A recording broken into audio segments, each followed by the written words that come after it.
Tuesday, June 4th is in session. Please call the roll. Mr. Cappers. I'm here, finally. Mr. Emmerich. Here. Mrs. Westfall. Here. Okay, we do have our minutes from our prior meeting, May 7, in front of us someplace. Oh, no. You didn't send them? Yeah, I looked at I it. They're sent them. electronic. They're You not were on yet. the electronic copy, but Yeah. they weren't in the packet. Right. I read through them too. I'm Yeah. okay with them. Anybody want to make a motion to accept them? I'll make a motion to accept them. Is there a I second that. Okay, all those in favor signify by saying aye. Aye. Opposed? Okay, Jeremy, do you have anything to add to your report? Well, I first want to apologize. I hope you brought your magnifying glass if you saw my one. So that was attempt one of printing the new reports that are available to us now. Along with that, these are just a couple of reports that are available. There's a lot of different information I could capture each month for you to look at. What I wanted to try to do, I felt like these two reports give a good snapshot of capturing everything we do, the different work orders we complete through the month, as far as maintenance and special events and flowers downtown, kind of just a whole snapshot of all that we do. So the first report is kind of a good summary. You'll notice in the work type name category, these are all the different work orders. These are some of the things I've been working with Doug Winning on. You'll see like building maintenance, for example, row 1. There were 15 work requests in building maintenance category, a total of 89 employee hours, and then also, that's a separate, you're on. Oh, there you go. Yeah, you're on the report. I was busy looking at the first one. Yeah. Yeah. So, kind of gives you a total of employees and hours that were spent on that particular work order category. You can see here that ball field maintenance, dragging and lining fields for games, mowing, herbicide, and building maintenance were our biggest, most time-consuming hours that were spent during the month. This was from May 6th to May 31st, so I'll do these. I can put in different dates to pull out information. I'll usually plan these right around our park board meetings, so you'll know what went on the month prior to each meeting. So I guess that's just a kind of a good snapshot. That first one, it shows a total at the bottom there of 112 work orders completed for the month. And then the report that we can't really read, you have to have a magnifying glass to see, that is every work order in detail. That first report was all of those summarized. The one you can't read is every individual work order in detail, where it was, what it was, and any kind of description and additional comments along with that. Okay, Jeremy, tell me how a work order is originated. So right now, I personally generate each and every one of these work orders. Is it like an assignment to a worker? Is that what you're Yeah, I talking assign it to an employee, but right now, we still use our old job board system where I put the work order in, but still have to go out and put it on the job board and still discuss it in our staff meeting each week. Eventually, we could have this set up to where each and every employee, or several employees at least, have access to this on a cell phone, tablet, those types of things where they can access. Some other departments, utilities, I believe, maybe electric department, some of those other departments have that capability already. This is something we will hopefully work toward so that I can assign those. They'll get it, the work order in their inbox, can pull it up, and then they can also go in and update the work orders as they complete them and add in the materials that they use and so on and so forth. Right now, I'm doing that myself for each and every one of these. So it's a lot, but I think it's worth it. I think it's. And are these work orders, are these something that happen all the time anyway? I mean, like mowing, Correct. Things Yeah, like this is nothing. This is just actually out of the finally capturing on paper what we've been doing all along. The reason I ask that is that it seems like this information would be really valuable if we're to use it as an analysis of do I use staff to do this, or do I go ahead and contract it out? Exactly. Things of that nature. And that's one of the goals of implementing this, was with that in mind. Really gives us a better handle on exactly what we're doing and how much time is spent doing different tasks. Again, these are all things we've already been doing all along, just never really had a really good way to capture that. So this was a system, like I said, other departments have been using, and finally something I've been wanting to implement for some time. Just the time commitment it's taken to get it implemented, I didn't have the ability to spend that time before to do that. So, yeah, and as we move forward, if there's other information that you'd rather see, something you want me to capture and report, I've got a lot of different report formats that we can use to give that information.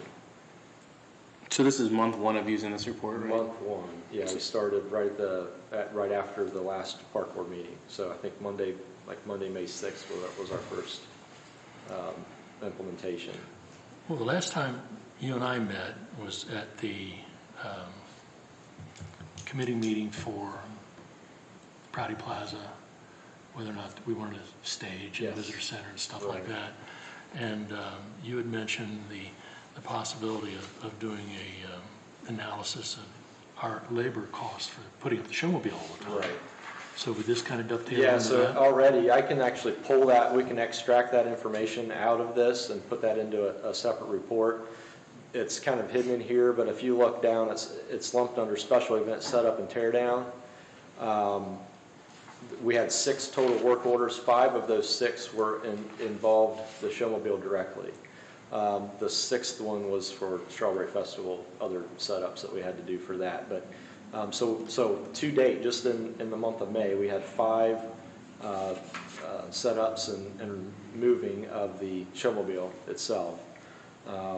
Typically, the average cost has been running around $200, $200 to $300 per time, depending on if there's overtime labor involved. Oftentimes there is. And then, of course, this spring's been so wet, we've had the whole issue of ruts on Prouty Plaza, moving that on and off. That I've not captured here, but somewhere along the line when we repair those ruts, that'll be another work order that we see that we repaired the ruts and the grass that was killed from the showmobile being on Prouty Plaza. Good. I see a lot of positive views in this report format. So, good. Okay, I'll continue. I'll try to work on making the other report a little more legible, bigger. Although I think Abby had the same struggle, it sounds like. If not, there's a couple other different ones that I think will give a really good snapshot of exactly what was accomplished. One other thing, just real quick, I'll touch on. We put the new spiral slide in this spring in Community Park. The other thing that this system allows us to do, I scanned all the documents that came with that slide, parts breakdowns, where it came from, when it was put in. We can go in and click on that particular asset and all that information will come up. So moving forward, everything that we do will be captured in this system, so we've got electronic record of exactly what we need in the future. So, And is it backed up? I imagine that would be Mr. Oak's area of expertise. The electronic records he's talking about, Mr. Oakes, is that backed up someplace? Sure, it would be on the If it's on the server Yes, here, I it's think so. backed up every night. Thank you. Right. The only other thing I've got, if anybody have any questions on this, I guess, one other quick thing to add. In my inbox last week, the Mayor's Youth Council for this year, every year they ask what's good about Troy. That was really cool. Sports fields and parks were ranked pretty high on the list for what is good about Troy. And then what can be improved, the skate park. And we meet next week. My guys will be over there starting to move ramps and apparatus in the skate park to hopefully create that image that we are improving the skate park. So Good. I thought that was really Well, we had a good meeting on the skate parks a couple months ago. Yeah. And I think that you know that we support Yeah. getting that for sure. improved. Right. All right, great, good. Any other questions, Mr. Drake? No. Okay, thank you. Thank you. Good afternoon, Mr. Seiler. Good afternoon. Do you have anything to add to your report? Just generally, we are up and operational with the pool, obviously, at this point. It's gone pretty well overall. We haven't had the really, really hot days yet that we've been fortunate to have the last couple seasons, but our membership sales are close to where they were last year, so that's good. And our summer ice began yesterday for the months of June and July, June and July. So that's going well. We had hockey programs start last evening. Good. Any questions, Mr. Seiler? Thank you, sir. Mr. Brewer, Hello. things going well out there? Yes. Well, we're out of a job trailer, so that's a positive. We were able to get into the clubhouse yesterday during the middle of the day. That was basically just, the last step is all the technology, getting the phone system and internet up and running, which Frontier and also in-house Tim Cox spent a lot of time at our facility and has done so both yesterday and today. So very thankful for the work he's done and making sure that we experience as little downtime as possible, which was really good yesterday. Obviously with the weather being nice, and we want to try to maximize our time there. But yes, we are up and running. Very little issues at this point. The shoreline was able to they did kind of a little bit of business yesterday, but is more fully operational today. Things are going very well. Any issues really have just been minor, this doesn't work right, or this is in the wrong place, or stuff like that. So landscape work is finally getting started. It's just been, as I put in my report, it's just been too wet around the building to do what needs to be done, which is kind of reseeding and rock hounding. So that some of that work took place today, and then the rock hounding will take place probably within the next week, but that's really dependent upon VanCon's subcontractor for that work. But what's done is beautiful. We've had nothing but compliments on the building and the space, yeah, I mean, our as far as the golf course goes, we did open up, as I put in my report, we did open up fairways, fully for golf cart traffic on this past Friday, and so I really feel like in some ways, the wetness of the spring has maybe hurt play numbers since we've had rain. I put in my report, we had over 10 inches of rain in May, which is, that's well above double what we would normally experience. So a lot of rain. Course has held up very well, and in fact, it's probably helped out conditions for us, which is a huge positive. So it's allowed us to stay on schedule with what we tried to do as far as getting the golf course back in shape. So a lot of good compliments on the work that our staff has done to get the golf course back to where it needs to be. I've talked to a couple of golfers. They said the fungus problem is non-existent out there anymore. Yeah, I mean, that's basically, yeah, I mean, where we're at with that is, again, over the course of the past, really since this happened back in late August or early September of last year, have been in that regrowth process since then. And so what you're seeing now is, I would say, back to about 95% of where we should be. Again, I put in my report at this point, it's just as much as we can with our guys trying to reseed any areas that might be bare, but you're really just down to small spots here and there that isn't out of normal, what you would experience during a regular summer anyway. So. And I can't recall, are you scheduling a ribbon cutting? Yes, okay. June 18th is the date on that, from 4 to 7 p.m. So okay. We'll have a ribbon cutting and kind of an open house as well. Gotcha. Okay, good. Any questions, Mr. Brewer? No. Okay, thank you. Thank you. I have no planning commission report. The only other item we have on the agenda is the memorandum of understanding for our review. Mr. Funderburg's not here. Mr. Titterington, were you going to address the commission about the memorandum of understanding, or is that somebody else? You don't know what I'm talking about, do you? Yeah, I do. Oh, okay. I was kind of expecting Mr. Funderburg to be here since he was kind of... Yeah. Sure, I'll wing it. Okay. Well, just as a background, Mr. Funderburg has circulated this memorandum of understanding for an agreement between the Park Board and the Rec Boards for the purpose of the shoreline and its management. And I want to make sure that you guys got a copy of it in advance. I hope you've had an opportunity to review it. But Mr. Titter, do you want to fill in any blanks?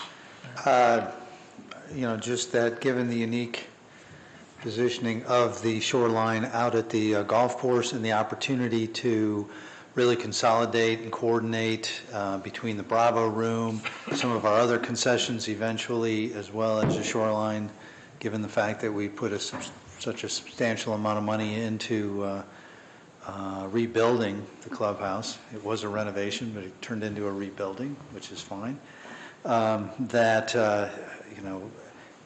The manager, the concessions manager, is a recreation board employee. Works for Ken Seiler. Got extensive experience, done a wonderful job out at the Bravo Room. We wanted to capitalize on that.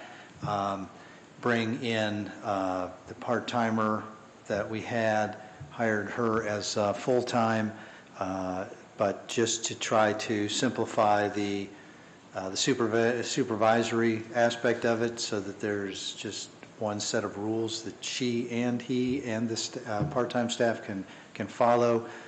We all felt that the rec board supervision with agreement by the park board, given that it's in your building, was necessary. And so it's been probably, several months going back and forth with some draft language. I know that Mr. Cappers, you had looked at it. The Recreation Board had weighed in on some language they wanted to see. And so I think this is a pretty tight document. Okay. Any questions, Mr. Terrington? Thank you, sir. Mr. Tyler, did Rec Board already sign this, or? They are planning to review, approve, and sign at their meeting, which will be 2 weeks from Thursday. Okay. And have you taken a look at this latest draft? Does it comport to be about what the Rec Yeah, Board? they've all had a believes? chance to provide feedback, and this is inclusive of all of that. Okay, thank you. Okay. Do either one of you have any questions concerning the agreement? I had it put on the agenda because I can't sign it by myself without authority. So I need to have a motion approving the agreement and authorizing me to sign on behalf of the Board of Park Commissioners. I will make that motion. Thank you. Is there a second? I'll second it. Okay. All those in favor signify by saying aye. Aye. Opposed? Okay, thank you. Mr. Terrington, before you sit down, is there anything else you want to bring up before the commission? Mr. Terrington, is there anything else you want to bring up before the commission before you sit down? Mr. Cagley, did you have anything? And Mrs. Knight, did you have anything? Mr. Twilliger? Ms. Rose? Okay. Either one of you want to discuss anything further? I'll entertain a motion to adjourn then. I'll second that. Okay. All those in favor signify by saying aye. Aye. Aye. Opposed? We stand adjourned. Thank you.